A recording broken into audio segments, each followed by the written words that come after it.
Welcome to the Payback Team Training Call. We're going to go over 3 cases on IULs on how to design an IUL and max fund it with a lump sum. So we're going to jump in here.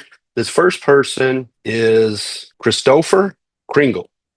Not sure who that is, but he is 54 years old and he's a non-smoker in Wisconsin. Okay.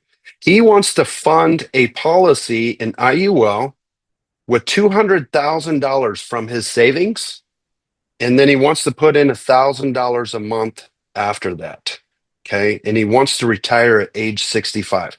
So the best way we're going to do this is he has a lump sum of $200,000. Now, NLG has what they call a premium deposit account writer. Now, a lot of carriers that do IULs have this PDA, and you can just hit this button and it'll download into this sheet right here. It's just an Excel file. What you're going to do, what is a PDA? Let me kind of answer that question. It is in a separate account because with an IUL, you can't put a lump sum into the policy the first year. You can put a lump sum into an IUL over a period of time. Now, if you have $200,000 sitting in a bank account, number one, we know that it's not going to generate much interest, maybe 0.1% interest. If you have a money market, maybe 1 to 3%, so not too much, right?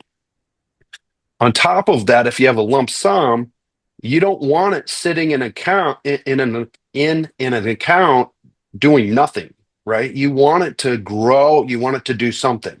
And on top of that, you want it out of your hands so that you don't have the temptation of buying a new truck or buying a new house, right? You want it out of your hands. So what a premium deposit account writer does is it takes that lump sum and it will the carrier will take that lump sum and deposit it year over year over year on the anniversary date automatically into the policy.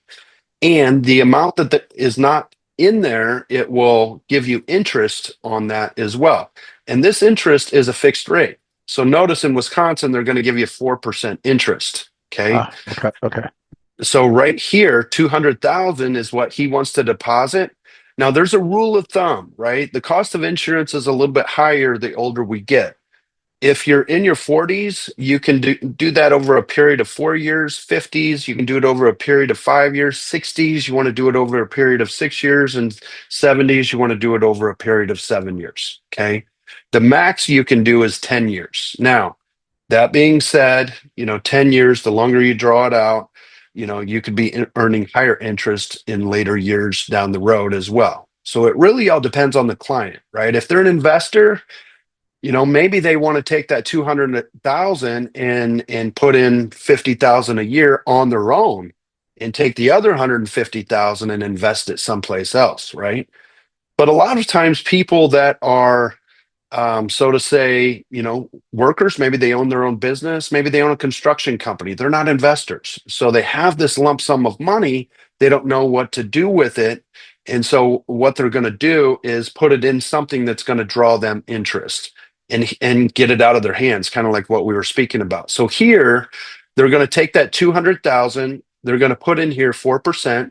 And then if you know their income tax bracket, you can put that in here, but it really doesn't matter. And at this point anyways, and then this is going to tell you exactly how much you can deposit with interest because they get the interest on there year over year. Okay. Now, the remaining amount that is in this, it's important to know that the remaining amount that's not in the IUL, so that 43,197, that's your first year deposit, right? So the remaining amount for that year 2, 3, 4, and 5, they're going to earn interest. They will have to pay taxes on that, okay? And if you want to see how much that's going to be right here, okay? So you can just let them know how much taxes that's going to be. And that's what this 25% is going to be. So if they're in like a 22% tax bracket, you can put in 22 right here and it changes it to this. But again, the great thing about this is it gets it out of their hands. So what we're going to do with this number is we're going to say, okay, 43,197.52. So we're going to come back over here And the way we build this is we want to find the guideline single premium. Because if we're doing a lump sum, most of the time, 99% of the time, the way it works on a lump sum is you want to do a level death benefit, not an increasing. So a level death benefit. And then what we want to do is find the guideline single premium to match the amount that we want to put in for the whole policy. If this guideline single premium right here is larger than what we're going to put in, that means there's more room into it to put in more. Now, if the client wants room in there, great, no problem, leave it as it is. But if we want to max fund this policy, we want the majority of the money to go into the cash value in the cost of insurance to be as low as possible. So the first thing that we need to do is find the death benefit. So how do we do that? Well, with NLG's software here, you have to kind of finagle it a little bit. And I found this out because I asked somebody and they showed me how to do this. So what you're going to do is you're going to calculate, okay, 43,197, and we're going to put in 43,197. We can even just round it up and do 198. Okay. Going to multiply this times 5, and that's what we're going to get. Now, this client wants to also put in $12,000 a year, $1,000 a month. So we're going to add $12,000 for year 6 to 65, to age 65. And in this case, he is 54. So to age 65, that's going to be a total of 11 years. So this number right here, 215,990, is what we want to put in for that's his 200,000 plus the interest they're going to give him over the course of that 4%. Okay. Now, 12,000 a year. Let me do it this way. 12,000 times 11 years equals 132,000. Now we're going to add the 215. It's not working here. 215,990. And that's going to total out to 347,90. So 347,90 is what we need. Now, we need this guideline single premium to equal 347,990. So I'm going to show you how I found that and how I got it to there. So we're going to zero this out. And then right down here, if we were to click on minimum death benefit, max cash value, and we enter in, the amount, it's not going to equal 347,990. So what we need to do is find the death benefit first. And so how we do that is we go in here, we're going to delete these out, and we're going to act like this is a 1035 exchange. And we're going to say, okay, we need to have the guideline single premium to equal the 347.90.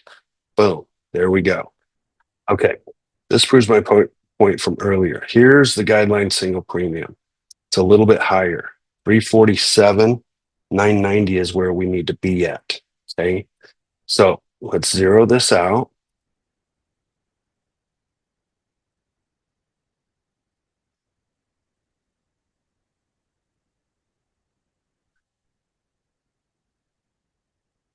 There we go. Okay. Okay. So that gives me, okay. So here's the death benefit, 732,972. Okay. If we hit this, now it's all put in on the same year. Look at how high his death benefit is, 732. Okay. Right here, the best way to do this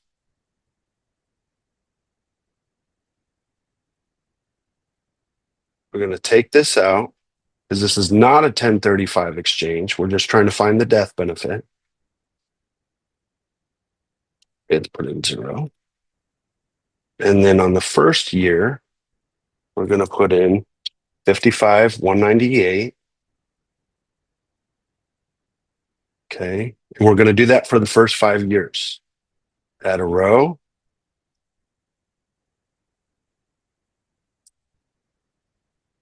$12,000 a year, all the way to age 65.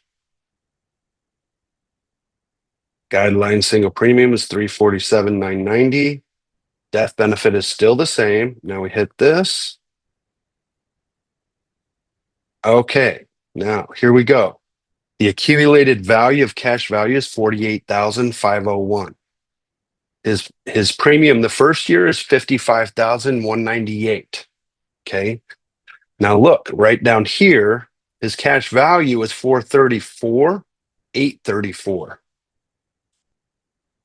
Okay. And it equals out.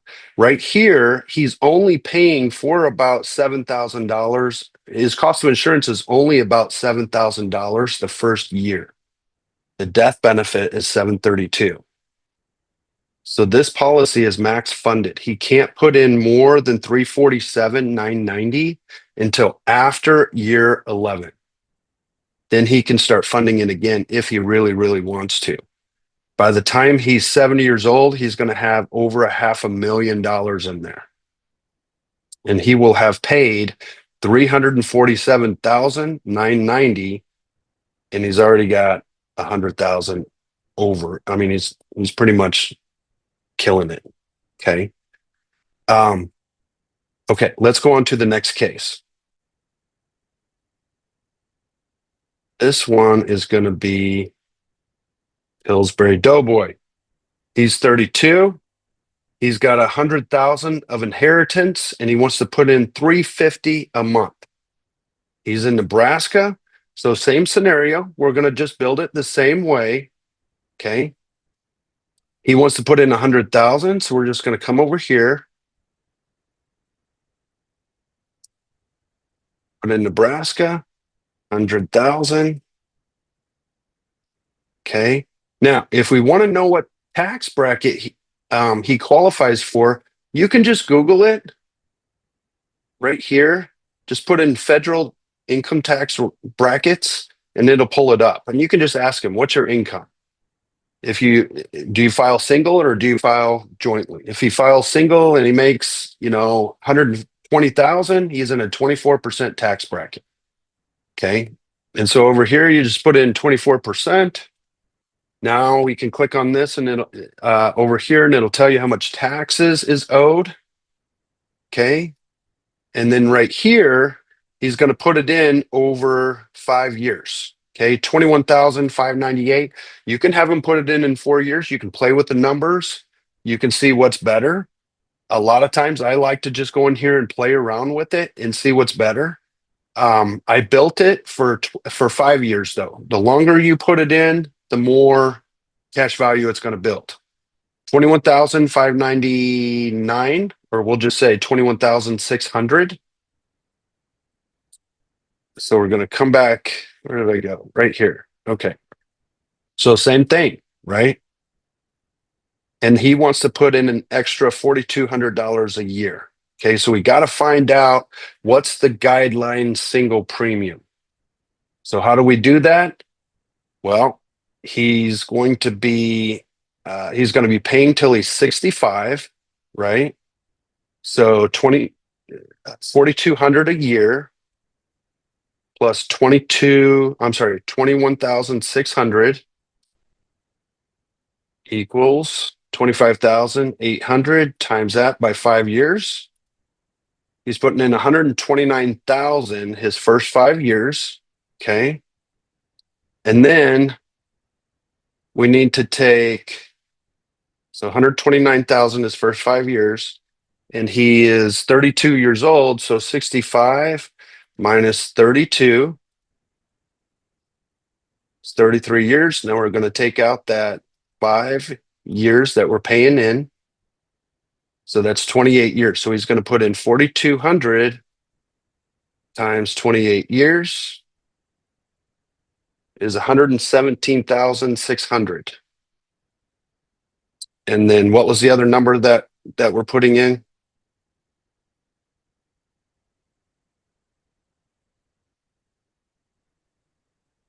$117,600 plus 26,800. Oops. Times 5. Okay, 134 plus 117,600. 251,600. So 251,600. Okay. So this needs to equal 251,600. So we're going to take this out.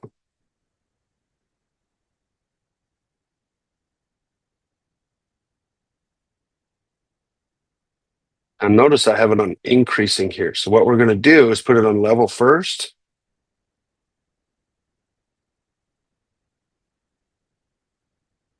There we go, 251,600. Okay. Now we're going to build it. His death benefit is 1,066,000. So I'm going to write that down so I can remember. And then what we're going to do is take the 26,800, put that in for 5 years.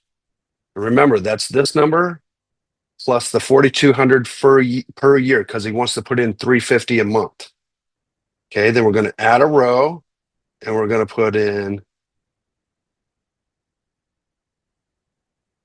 4,200 to age 65. Zero this out. Here's our cash flow. Now over here, by the time he's 65, he has $860,000 in here. Okay, but look right here. This is age 65. Okay, down here, he has zero cash value, but the accumulated value right here is 22,000 out of the 26,800. Okay, but he's got a level death benefit of $1 million. So over the course of his 34 years that he's paying into this policy, he's paying for $1 million worth of death benefit. Okay, now he's pretty young. He's 32 years old. So in this case, we may be able to get away with doing increasing on this. So increasing, we're going to click here, go increasing. And what we want to do is drop the death benefit after the year that he stops funding this policy. And he's going to stop funding it at age 65. So we're going to put on age 66 that he's going to drop it. And we're going to drop the face value as much as we possibly can so it lowers his cost of insurance. Okay. So now it's going to be built the same way. We're going to click on, we're going to click on quick view.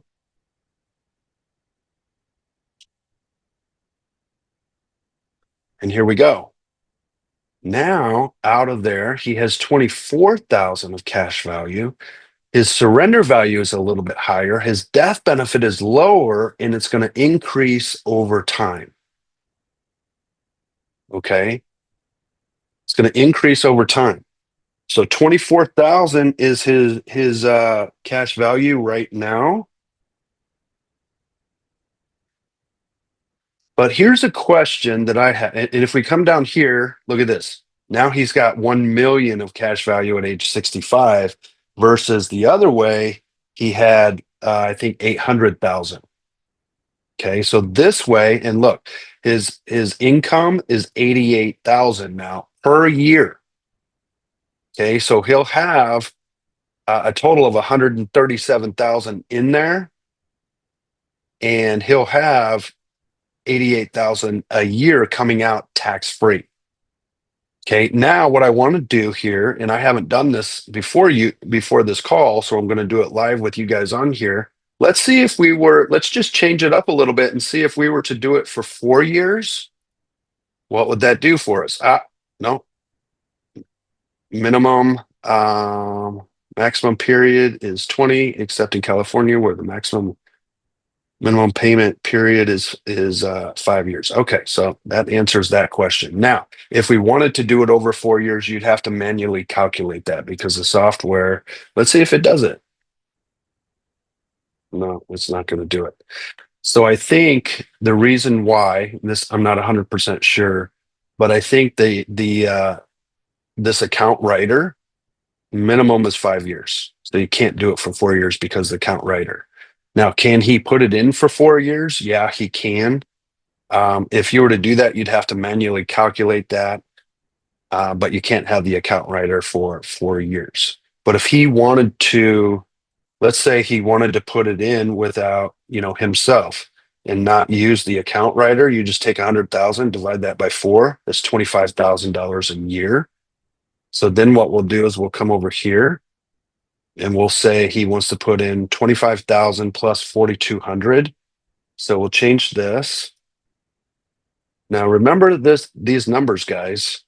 24,623, and he's got 13,949 of surrender value and 603 in death benefit. Okay. So down here, we're going to put in 25,000 plus 4,200. So that's 29,200. And we're going to do it over 4 years. And then after that, we're going to put in 4,200 a year, starting in year 5. So now he has more cash value in here. Surrender value is a little bit higher. Death benefit is a little bit lower. I think it was 603 last time. And then he's putting it in over 4 years. Okay.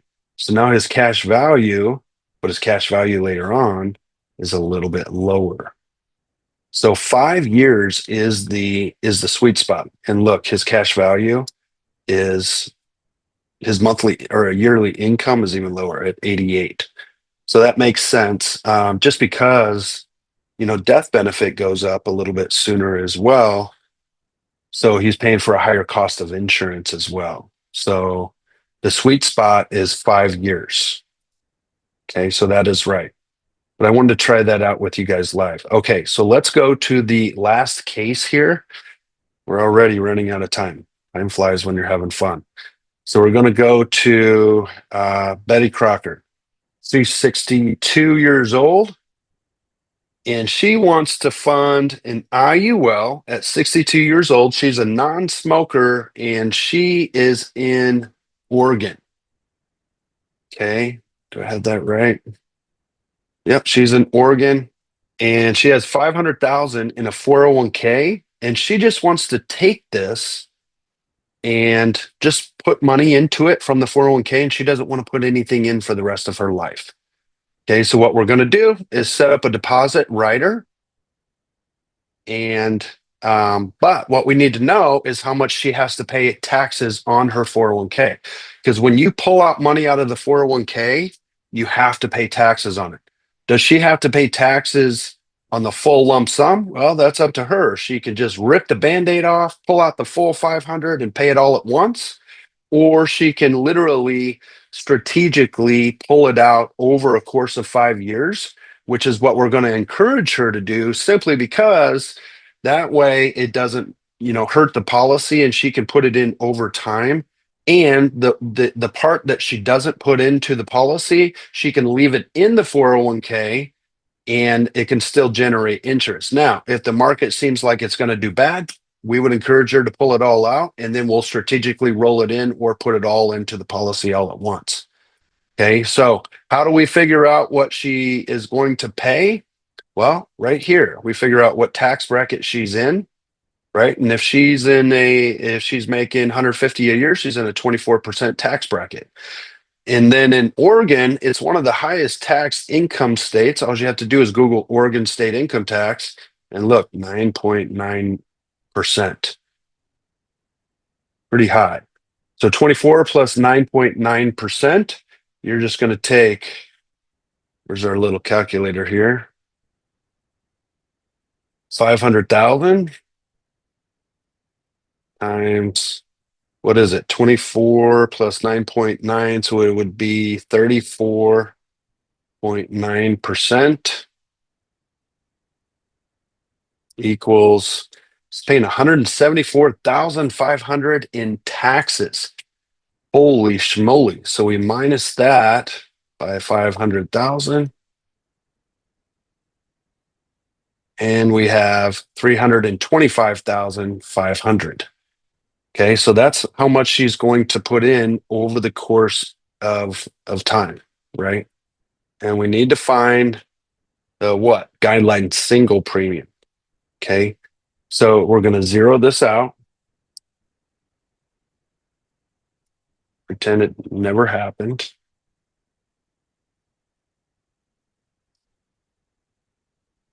And then what was our number? 325, 500. So 325, 500. And there's our guideline single premium. Okay. Now we're going to find the death benefit from that. Click on none.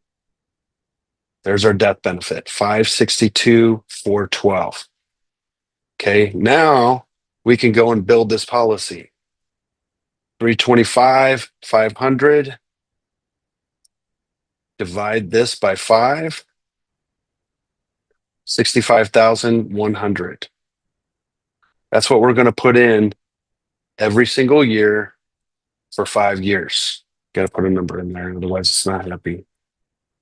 65,100 for 5 years. Death benefit's still the same. Guideline single premium still the same. And let's take a look at it. So right here, she's not doing anything for the first 5 years. She's going to start taking income at age 67, and she'll be able to pull out almost $25,000 tax-free just by putting in a lump sum of 500,000, right? Well, it's actually not 500,000. She's putting in 325,500, right? Because she has to pay taxes on that. Now, in 25,000 times 10, in 10 years, she would have pulled out 250,000 tax-free. Now, if you take 250,000, all I'm doing is rounding up. By the time she's 77, 25,000 times 10 is 250,000. She would have pulled that out tax-free. She still has 205,000 left in there. So no, that's 455,000 she has in cash value. And she still has a death benefit of 235,000. Now, the risk on this, her cost of insurance is super low because the risk on this is 235,000 minus the 205,000 of cash value. If she dies, her beneficiary is going to get that tax-free if she doesn't pull out any of this. If she pulls this out, all of it, then they will get a benefit of $30,000 tax-free. So the risk to the carrier is only $30,000, right? And so the cost of insurance at age 77 is pretty darn low. But look, she's already pulled out 250,000 tax-free. And this is based off of the 6.11% interest that this is illustrating right now. Okay, so really what she has is 250,000 plus 205,000. So that's 455,000. And she's put in 325,000. Now, if you want to figure out what she's put in altogether, that she would have to have if she left this in the 401k in order to live off of that money for the rest of her life, you just take that 405,000, multiply that times her tax bracket, and it was what? 34.9, 34.9%. Okay. So she would have to have 405,000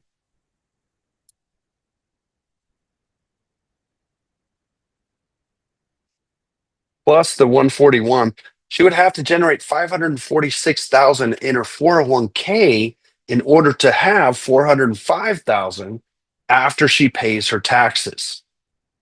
Okay, so by her doing it this way, she now has 405,000 in 10 years, whereas before, and that's tax-free. Whereas before, if she would have left it in the 401k, she only has 305,000 or whatever it was after she pays her taxes. But here's the bigger thing. She also has the risk of loss. If the market changes and goes down, she also has the risk of loss. And then she also has to pay more taxes the more she earns if the market doesn't go down. Let's say the market does fantastic.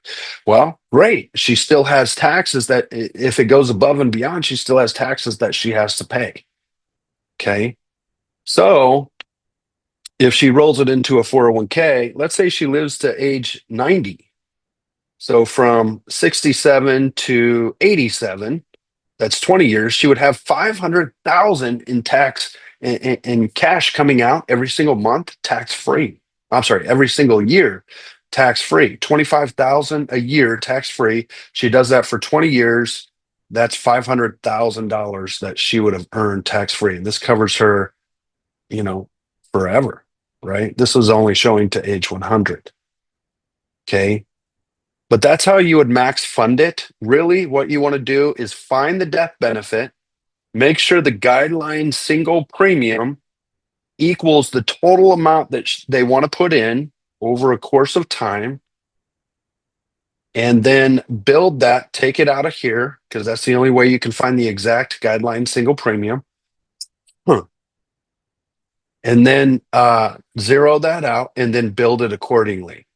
Okay, that's how you would max fund it. Now, again, if you're not sure if it should be level or increasing, you definitely want to, if they put in a lump sum, build it level first, see how much cash value they have.